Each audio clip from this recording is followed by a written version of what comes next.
जय माताजी मित्रों, पुष्पानी रस्ते में तमारुं स्वागत है। आज આપણે રાજસ્થાની સ્પેશિયલ ગટ્ટેનું શાક બનાવવાનું છે। તેના માટે આપણે 1 વાટકી જેટલો મેં બેસન ચારીને લઈ લીધો છે અને 2 ચમચી જેટલું આપણું મીડિયમ ખાટું દહીં લઈશું અને 1 ચમચી જેટલું લાલ મરચું લઈ લઈશું। પહેલા આપણે બેસનના ગટ્ટા બનાવીશું અને અડધી ચમચી જેટલી હળદર, સ્વાદ અનુસાર મીઠું, આખું જીરું લઈ લઈશું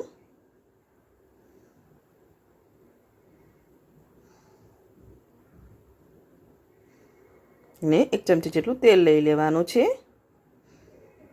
બધું પહેલા હાથેથી સરસ મિક્સ કરી લઈશું અને જરૂર પડે તો આપણે પાણી એડ કરીશું, પણ આપણે દહીં લીધું છે એટલે પાણીની જરૂર નહીં પડે।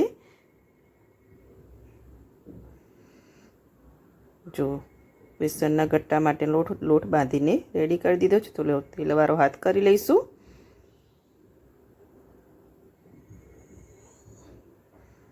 થોડો લોહો લઈ લઈશું। જે રીતે આપણે મુઠિયા વારીએ છીએ તે રીતે આપણે રોલ વારી દેવાના છે। જો આ રીતે કરી દેવાના છે, સિલિન્ડર શેપમાં કરી દઈશું। આ રીતે મેં બધા ગટ્ટા બનાવી દીધા છે। એક બોલમાં મેં પાણી ગરમ કરી લીધું છે।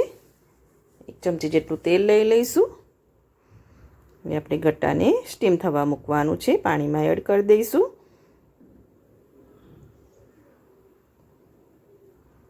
બધા ગટ્ટા મૂકી દીધા છે। હવે ઢાંકીને 15 મિનિટ માટે તેને સ્ટીમ થવા દઈશું। 15 મિનિટ જેવું થઈ ગયું છે, ચેક કરી લઈશું। જો આપણા ગટ્ટા કૂક થઈ ગયા છે, આ રીતે પ્રેસ કરીને ચેક કરી લેવાના છે।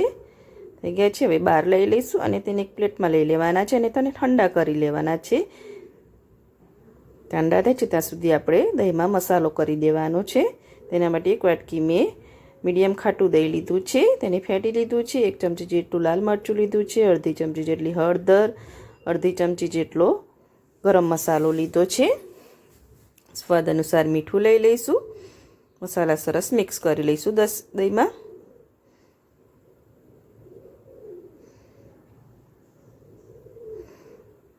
ગટ્ટા પણ આપણા સરસ ઠંડા થઈ ગયા છે, તેને પીસમાં કટ કરી લઈશું।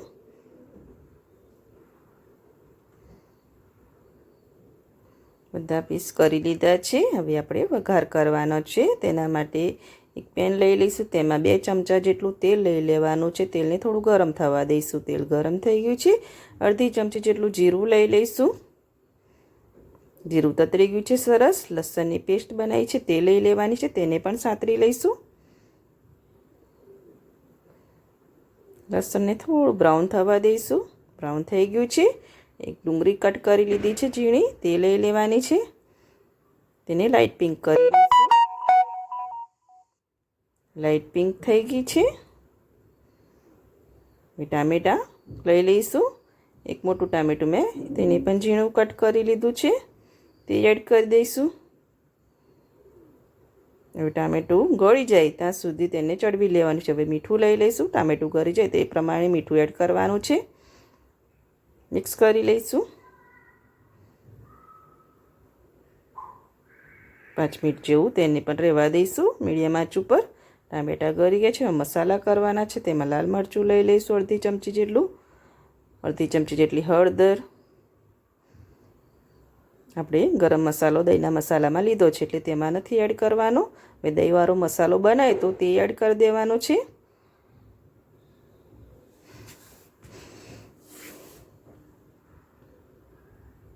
હવે દહીં એડ કર્યું છે એટલે એક ધારું આપણે સતત ચલાવતા રહીશું, જેથી આપણું દહીં ફાટી ન જાય। એક ધારું ચલાવી લીધું છે જો, અને થોડું આપણે પાણી એડ કરી દઈશું। તમારે જેટલી બેસન ગટ્ટેની સબ્જીમાં ગ્રેવીવાળી જોઈએ તે પ્રમાણે પાણી એડ કરવાનું છે। અડધા ગ્લાસ જેટલું મેં પાણી લીધું છે। એક નવસેકું સેજ ગરમ થઈ ગયું છે। હવે આપણે જે ગટ્ટા પીસમાં કટ કરી રાખ્યા હતા તે એડ કરી દઈશું। બધા બેસનના ગટ્ટા લઈ લીધા છે, અંદર મિક્સ કરી લઈશું। હવે તેને આપણે મીડિયમ આંચ ઉપર 10 મિનિટ માટે મીડિયમ આંચ ઉપર કૂક થવા દઈશું, જેથી ગટ્ટામાં બધો મસાલો દહીંનો એડ થઈ જાય। બનીને રેડી થઈ ગયું છે અને મેં કોથમીર લઈ લીધી છે। તેલ પણ છૂટું પડી ગયું છે। એકદમ ટેસ્ટી એવું બેસન ગટ્ટાનું શાક બનીને રેડી છે। આપણે એને સર્વ કરીશું। સર્વિંગ પ્લેટ પર લઈ લીધું છે બેસન ગટ્ટાનું શાક। ફટાફટ ને ટેસ્ટી એવું બની ગયું છે। જો આ શાક તમે રોટલા સાથે પરોઠા સાથે ખાઈ શકો છો અને રોટલી સાથે પણ બહુ સરસ લાગે છે. તમે એકવાર જરૂરથી ટ્રાય કરજો અને જો તમને મારી આ બેસન ગટ્ટાની રેસીપી તમને ગમતી હોય તો મારા વિડીયોને લાઇક કરજો, સબસ્ક્રાઈબ કરજો, બેલ આઇકન જરૂરથી દબાવજો. એકદમ ટેસ્ટી અને ફટાફટ બની જાય એવું બેસન ગટ્ટાનું શાક બનીને રેડી છે.